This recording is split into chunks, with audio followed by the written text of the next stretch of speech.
Welcome to this brief overview of the new fiduciary rule recently issued by the Department of Labor. I won't spend the time reading through this slide here, but please remember this is copyrighted material. Everything on this slide that you see here is going to apply. Now, during this presentation, we'll discuss the content of the new rule and what it might mean for firms and individual registered representatives. There's been a great deal of discussion concerning this new rule, but first it's important to realize the Department of Labor will be providing additional guidance over the coming months and years, which will greatly influence how firms choose to apply the rule to their individual business models.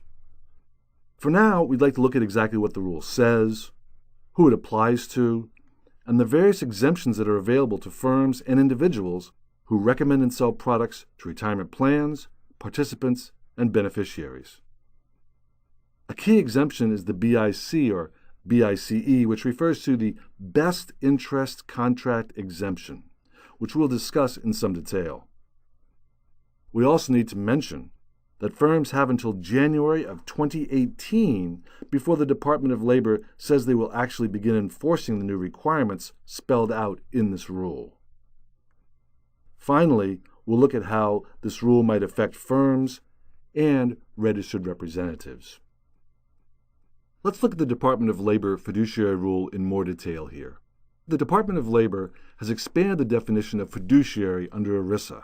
Now, you probably recall that under the original Employee Retirement Income Securities Act, better known as ERISA, there were certain prudent person standards and fiduciary requirements for dealing with so-called ERISA plans. But in this new rule, the Department of Labor is saying it will apply not only to ERISA plans such as 401ks, but also certain non-ERISA plans, such as IRAs and KIOs. Financial advisors and their firms making recommendations on investments in such plans will be considered a fiduciary. So here's the next biggest change. It's going to apply to IRAs, and now when you're dealing with your IRA customers, you're considered to be a fiduciary. Unless an exemption applies, the final point here, an advisor is prohibited from receiving a fee based on purchasing a recommended investment. So this is really what's caused a lot of discussion around this rule. If we look at this on face value, it says, well, gee, it looks like I'm not going to be able to charge a fee to recommend products to my IRA customers. Well, there are a number of exemptions available in this rule, so let's look at some of those. Before we do, we want to look at who the rule is going to apply to. The rule applies to individuals and firms.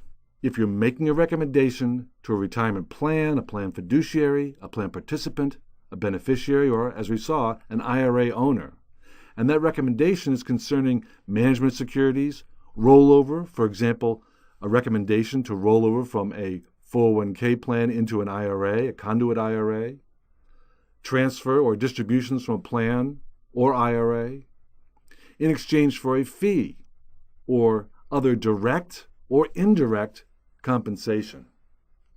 So if you're engaged in this business, then you're going to be considered to be an investment advice fiduciary.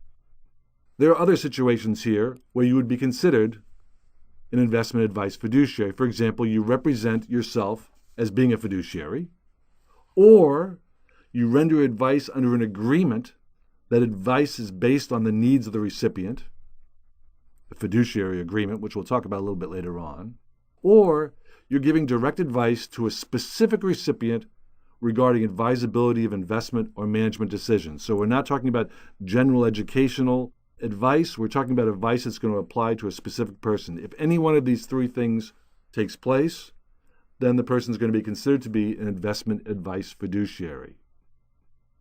Now, we mentioned there are a number of exemptions that are available, and we want to talk about those because this is how firms are going to need to conduct their business going forward. Now, the Department of Labor has said that unsolicited transactions, swap transactions, principal transactions in unit investment trusts or certificates of deposit, certain other debt securities are not considered fiduciary advice. But generally speaking, when we're talking about making recommendations for purchases of stocks, bonds, mutual funds, exchange-traded funds, what have you, this is going to be considered fiduciary advice. In addition to that exemption, there are also some other exemptions that apply. The first one is level fee. If the compensation that's being received. So remember that the rule is saying you can't receive compensation, but here's an exemption. If your compensation is limited to a level fee, then you don't have to have a contract with the client. But you still have to document that this recommendation you're making is in the client's best interest. If that's the case and they're being charged a level fee, then this is an exemption that would allow someone to do business. Insurance and annuities. Now, keep in mind this is not applying to the sale of variable annuities or variable life products within an annuity. This is looking at a fixed annuity. You must be a servicer, a service provider to the plan, and your compensation must be reasonable. So once again, as we see in these first two, there is the fiduciary standard still there.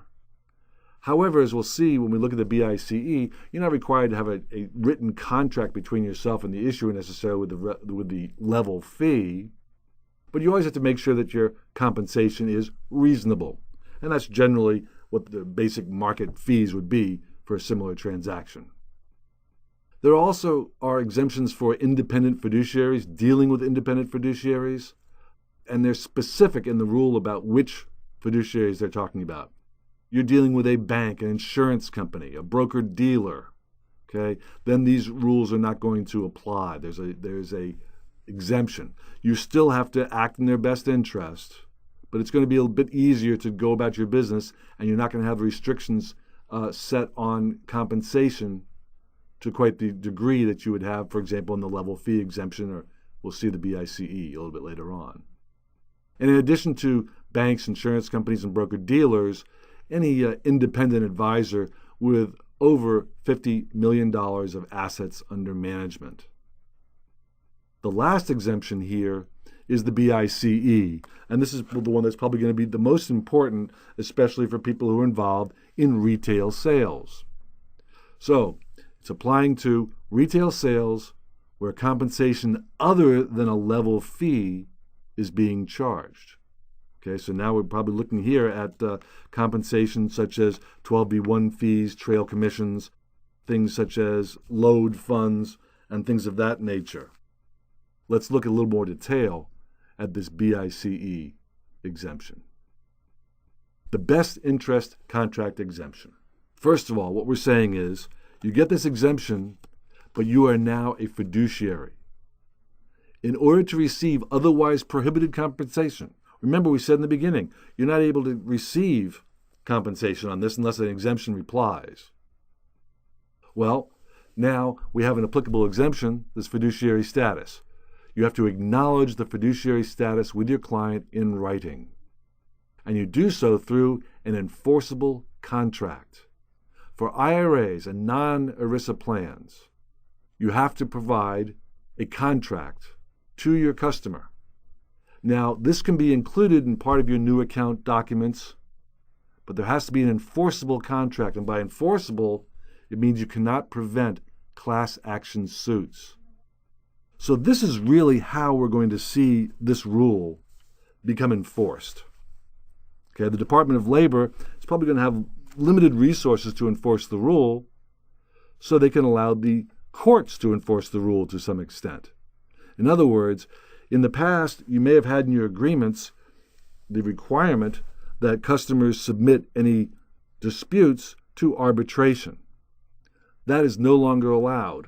The customers can still choose arbitration, of course, but they can also now choose a class action lawsuit. Now, the last point here in this best interest contract exemption is the impartial contract standards. And once again, we see this from some of the other exemptions. The compensation must be reasonable.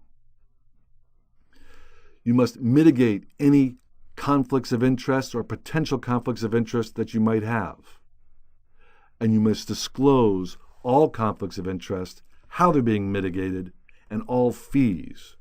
Now, you do not have to disclose the fee that an individual registered representative is going to receive, but you do have to disclose all fees, including loads, sales charges, 12B1 fees, back-end loads, you name it, as well as, of course, management fees involved.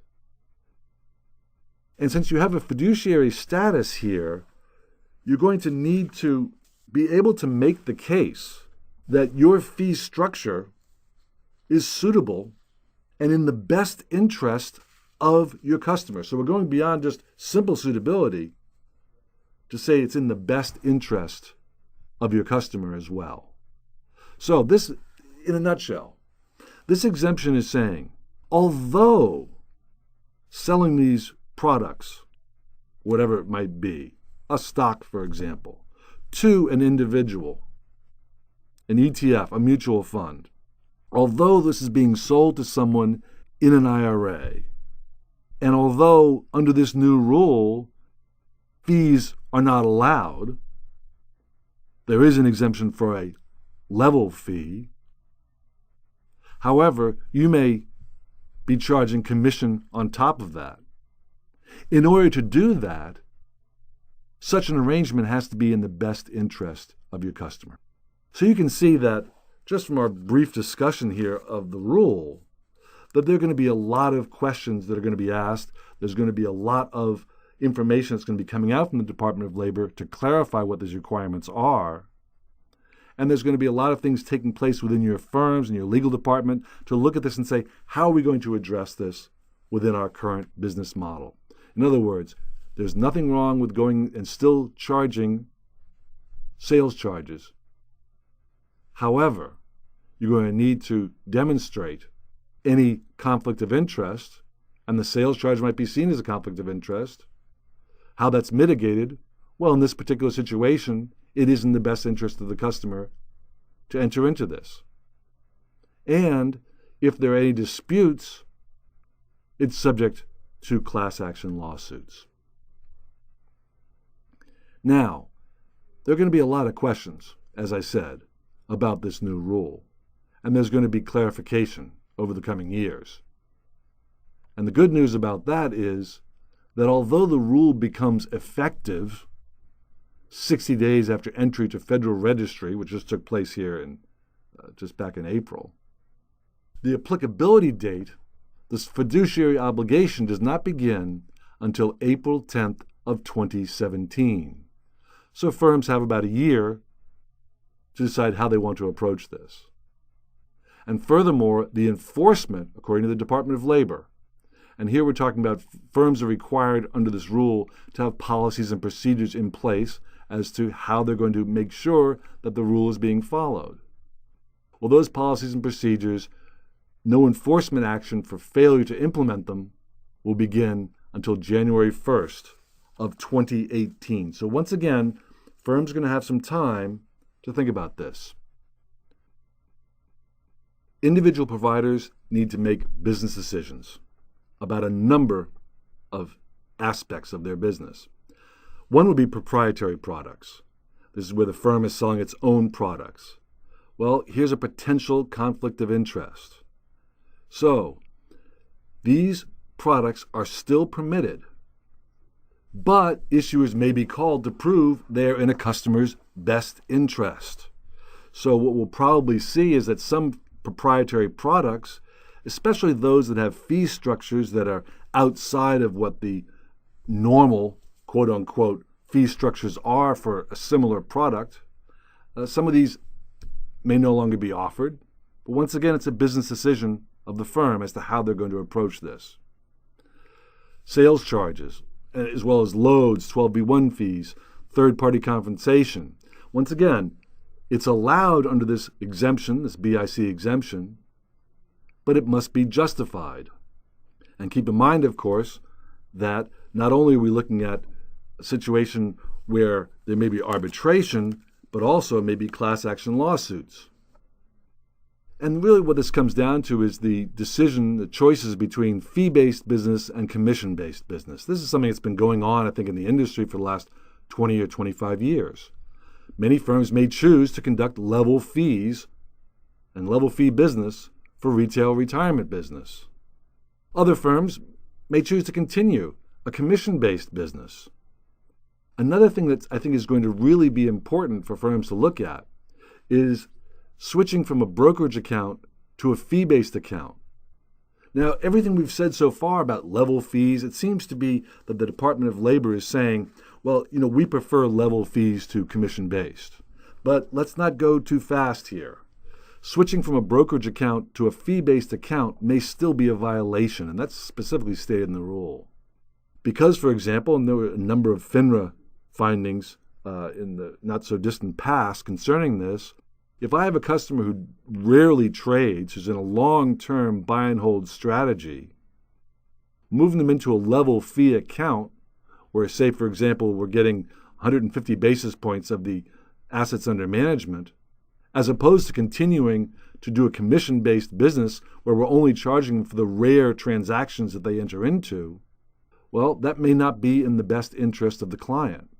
So even though we're talking about a lot of level fee plans and that seems to be the way things are going, there may be situations where commission-based is more appropriate and in the best interest of the client, acting as that client's fiduciary. Now, let's keep in mind a few things here. The DOL is going to be releasing additional guidance over the coming months and years, really. Okay, so it's not completely set in stone yet, but the rule is out there. Individual firms then are going to need to develop their own policies and procedures. But I think the most important thing for a registered representative to do right now in looking forward to the future is if you're going to receive fee-based income in the future on a sales to customers in their IRAs, other ERISA or non-ERISA plans, fee-based income requires that you be registered as an investment advisor rep. That means you need to have either Series 65 or Series 66 registration. If you have a Series 6 registration, you would take the Series 65. If you have a Series 7 registration, then you may take the 66, which gives you both the 63 and 65. The key point here is that 66 is a carve-out, if you will, examination for people who already have their Series 7. And of course, should you choose to get that additional registration, be it 65 or 66, we at Securities Training Corporation will very much appreciate your business as we've appreciated your business in the past. Thank you once again for your time, and thank you once again for your business.